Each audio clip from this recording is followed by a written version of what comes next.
22 yosh, yuragim keksaydi.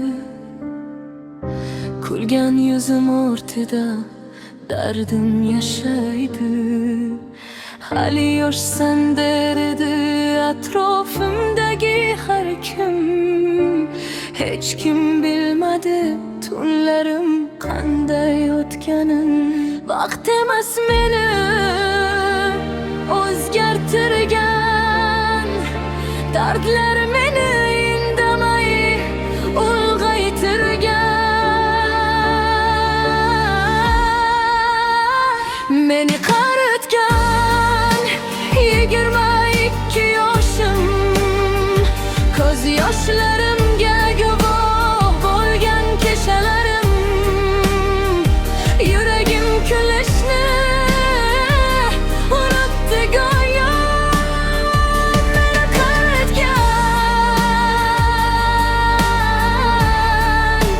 22 yoshim.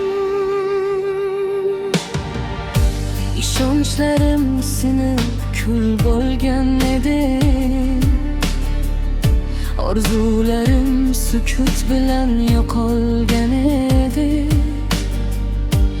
Ko'zguda yuzim emas, qalbim charchagan.